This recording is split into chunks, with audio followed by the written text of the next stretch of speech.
A little known fact about me is that besides being really into old school role-playing games, I also have a soft spot for old, dead collectible card games. I'm talking about stuff like Guardians or Dark Age or Shadowrun. But there is one modern CCG that I do actually collect and play, and that is Sorcery by Erix Curiosa.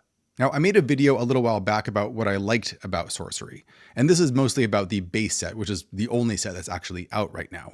Some of the things I liked was the kind of chess-like strategy of the game, the way it had this old school hand-painted artwork for all the cards, and just generally the old school vibe of it. But one thing I didn't talk about all that much was its release schedule.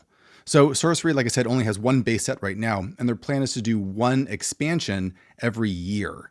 This is way slower than you typically see for a collectible card game. For example, Magic has between 4 and 6 releases per year now. It's completely crazy. I would never be able to keep up with that sort of thing. So it's nice that there's this slower, more, contemplative schedule for releases with Sorcery.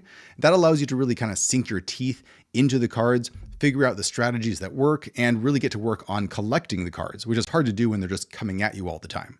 Now, their first expansion is going to be coming out later this year, and it has one of my favorite themes, Arthurian Legends.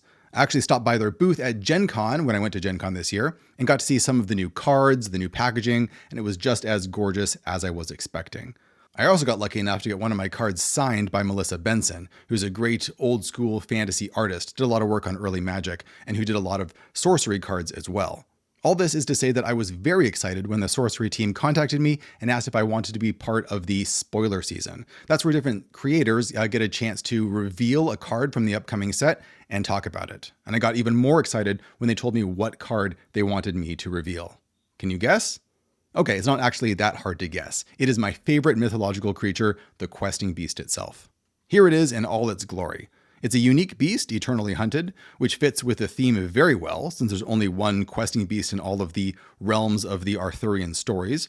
It's quite a beefy guy. It's got 5 power for 5 mana and requires 2 water, but its abilities are what really make it stand out. The stealth ability is going to allow questing beasts to infiltrate deep into enemy territory before it strikes, and the lethal ability ensures that that strike will be a deadly one. Its final ability is to take a step at the end of each of your turns, which gives it some fantastic mobility. Even after it's no longer stealthy, it's going to be very difficult to catch up with this guy and hunt it down. The art by Tony Sudlow, hopefully I said his name correctly, is really great, although it does appear to be an original take on the questing beast design, which is officially supposed to have the head of a snake, the body of a leopard, the haunches of a lion, and the feet of a hart, or a deer. It is in fact a medieval misunderstanding of a giraffe, which I think is really funny.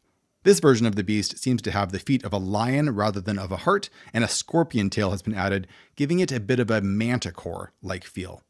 Its name, the questing beast, comes from the fact that its stomach is said to make the sound of 30 dogs barking, questing being a medieval term for the sound that dogs make while chasing something. So really, its name could be the barking beast. My first encounter with the questing beast was while reading T.H. White's version of the King Arthur stories, The Once and Future King. In that story, King Pellinore is part of a long line of Pellinores with the sworn duty of hunting down the questing beast, which always eludes him in the end. For a while, he's convinced to give up his quest, but once he hears that the questing beast is pining away for a lack of attention, he resumes his journey once again out of pity for the creature. It's a really great book, highly recommended. Really, I'm just glad that this Sorcery card reveal gives me a chance to talk about the questing beast, since I've talked to a lot of people in the RPG sphere, and it seems like a lot of them are not aware that the questing beast is a real mythological creature, my personal favorite, and is not just something that I made up.